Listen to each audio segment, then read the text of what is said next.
उसने पूछा, हे मित्र, तुम्हारे पास दही है? उस मित्र ने कहा कि दही तो नहीं है। अच्छा, तो फिर भोजन कर लूंगा। कोई बहाना ढूंढना था। उसने कहा कि दही होता तो बोलता कि अच्छा दही है तो ले लेता हूं, खाता हूं। इस प्रकार भगवान ने उस स्तुति सुन करके कहा कि मैं रुक जाता हूं, परंतु इसका कारण कुछ और था। कारण क्या था? उनका एक परम भक्त, ज्ञाननिष्ठ, ब्रह्मनिष्ठ, भगवान का सतत ऐसा ज्ञान रूपी सूर्य, जिनको हम भीष्म पितामह कहते हैं, जिनको स्वेच्छा मृत्यु का वरदान है, और ऐसे वो भीष्म पितामह उस कुरुक्षेत्र में पड़े हुए हैं, भगवान का चिंतन कर रहे हैं। भगवान ने कहा कि देखो, पांडवों को सबको बुलाया और कहा कि आज एक कार्य है, चलना है हमारे साथ। उस समय कहते हैं कि युधिष्ठिर महाराज बड़े दुखी रहा करते थे। भगवान ने बहुत बार उनको समझाया, परंतु भगवान ने विचार किया कि चलो, हमारा जो परम भक्त है उसके उद्धार करने के लिए यहाँ से जाना चाहिए। और पांडवों को कहा कि चलो मेरे साथ में, कहीं आज कार्य से जाना है। आज हम लोग भीष्म पितामह के पास जाएंगे। पांडव और सभी ऋषियों को पता लगा कि भगवान कृष्ण आज भीष्म पितामह के पास जाने वाले हैं, और सब की सब वहाँ से भीष्म पितामह के पास जाते हैं। भीष्म पितामह के पास में जब जाते हैं, भीष्म पितामह शरशैया पर लेटे हुए हैं। भगवान, पांडव, बड़े बड़े ऋषि, और वहाँ पर जब पहुँचे, साथ साथ में द्रौपदी, भगवान श्री कृष्ण कहते हैं कि ये ज्ञान सूर्य है, अब अस्ताचल की ओर जा रहा है, इसलिए किसी को कुछ पूछना है तब पूछो, अभी भी समय है। इसलिए वहाँ पर सब लोग अपने अपने प्रश्न करने लगे। युधिष्ठिर महाराज ने अपनी बात कही, अनेक अनेक प्रकार के प्रश्न पूछे। यहाँ पर सूत जी कहते हैं कि दान धर्मान, राजधर्मान, मोक्ष धर्मान विभागशः, स्त्री धर्मान भगवत धर्मान समासव्यासयोगतः। दान धर्म क्या है, राजधर्म क्या है, मोक्ष धर्म क्या है, सबको अलग अलग प्रकार से प्रश्न किए, और भीष्म पिता ने मैंने उनका सबका उत्तर दिया। उसी समय कहते हैं कि वहाँ पर द्रौपदी भी वहाँ पर विद्यमान थी। द्रौपदी ने कहा कि भगवान, मैं भी कोई प्रश्न पूछना चाहती हूँ। उस समय कहा कि पूछो बेटी, जो तुमको क्या पूछना है।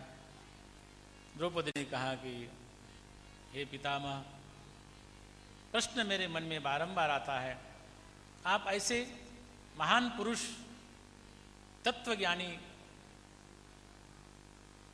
परंतु आप जब मेरी लज्जा जा रही थी, जब दुर्योधन की सभा में दुशासन मेरी लज्जा लेने पर उतारू हुआ था, उस समय उस सभा में आप भी थे। उस समय आप सिर नीचा करके क्यों बैठे थे, मैं वो जानना चाहते हो, मेरे भीतर ये प्रश्न है। उसी समय युधिष्ठिर महाराज ने कहा कि हे द्रौपदी, इस समय प्रश्न करने का समय नहीं है। तब भी भीष्म पितामह ने कहा कि बेटी को पूछने दो, उसका उत्तर मैं देता हूँ। कहते हैं कि उस समय मेरे भीतर जो रक्त था, उसमें दुर्योधन के अन्न का अंश था, इसलिए उस दूषित रक्त के कारण उस समय में धर्म और अधर्म में कोई भेद न कर सका। इसलिए उस समय मैंने जो साथ दिया वो दुर्योधन का दिया, और अब वो सब कुछ समाप्त हो गया है। और उसी समय भीष्म पितामह ने कहा कि अब मेरा जाने का समय आ गया है, परंतु थोड़ी सी प्यास लगी है, प्यास। जब पता लगा प्यास लगी है, तो सभी की वहाँ पर बड़े बड़े लोग बलवान बैठे हुए थे, भीम था और युधिष्ठिर महाराज थे। जा करके एक बड़े से घड़े में, सुंदर घड़े में जल लाए। जब पिलाने लगे भीष्म पितामह को, उस समय कहा कि ये जल मुझे नहीं चाहिए। अर्जुन को बोलो कि मुझे जल पिलाए। अर्जुन नर स्वरूप भगवान का परम भक्त, उसी समय उसने अपना धनुष लिया, उस पर बाण चढ़ाया और बाण चढ़ा करके माँ गंगा का स्मरण किया। भीष्म पितामह गंगा पुत्र हैं और उस समय गंगा जी का स्मरण करके उस धरती पर उस बाण को मारा है और उसी समय वहाँ से गंगा जी प्रकट होती है और गंगा जी प्रकट होकर के कि गंगा जी भीष्म पितामह की माता है और माँ ने ही भीष्म पितामह को इच्छा शक्ति मृत्यु की उन्होंने वरदान दिया था और इस समय आज इच्छा हुई थी भीष्म पितामह की, इसलिए वहाँ पर लेने के लिए स्वयं माँ गंगा आई है और उस समय गंगा जी का जल जैसे ही भीष्म पितामह के मुख में चला जाता है उस समय उन्होंने आंखें बंद कर ली हैं। भगवान के स्वरूप को हृदय में उतार लिया है और भगवान के स्वरूप को मन में ही मन में भगवान की स्तुति करने लगे हैं। इति मति रूप कल्पिता वितृष्णा भगवती सात्वत पुंगवे विभूनि स्वसुखमुपगते क्वचिद्विहर्तुं प्रकृतिमुपेयुषि